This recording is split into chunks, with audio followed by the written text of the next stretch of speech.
तर मित्र पक्षांचं मजबूतीनं काम करण्याच्या अमित शहांनी पदाधिकाऱ्यांना सूचना दिलेल्या आहेत। आपणच घड्याळ आणि धनुष्यबाणाला हरवलं तर कोण जिंकेल असा सवाल देखील अमित शहांनी यावेळेला पदाधिकाऱ्यांना विचारलाय। कोल्हापूरमध्ये अमित शहांनी पदाधिकाऱ्यांना मार्गदर्शन केलेलं आहे, त्यामध्ये अमित शहांनी हे वक्तव्य केलंय।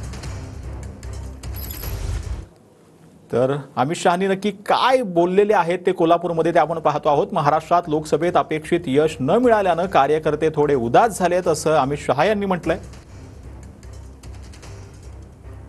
आता विधानसभा निवडणुकीत भाजपा मित्र पक्षांचं सरकार आणायचा हा संकल्प करा अशा कार्यकर्त्यांना सूचना देण्यात आलेल्या आहेत। आपणच घड्याळ आणि धनुष्यबाणाला हरवलं तर जिंकणार कोण असं देखील यावेळेला अमित शहा यांनी म्हटलंय। महाराष्ट्रात भाजपचं पूर्ण बहुमत आणायचं असेल तर विरोधकांची मूळच कमकुवत करा असं देखील अमित शहा यांनी म्हटलंय।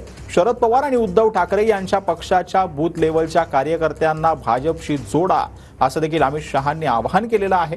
तुम्हाला वाटत असेल बाहेरच्या लोकांना घेतलं तर आपलं स्थान कमी होईल, पण तसं होणार नाही असं देखील अमित शहा यांनी म्हटलंय। गेली 10-15 वर्ष भाजपशी जोडले गेलेल्या पदाधिकाऱ्यांना भाजपनं काही दिलं नाही। राहुल गांधींनी समजून घ्यावं, काँग्रेस आणि मित्रपक्षांचा मिळून जेवढ्या खासदार तेवढे भाजपात आहेत। राहुल बाबांनी लक्षात ठेवावं की आयुष्यातले हे सर्वात मोठं यश आहे, यापुढे भाजपा अशी संधी देणार नाही असं देखील यावेळेला अमित शहा यांनी म्हटलंय।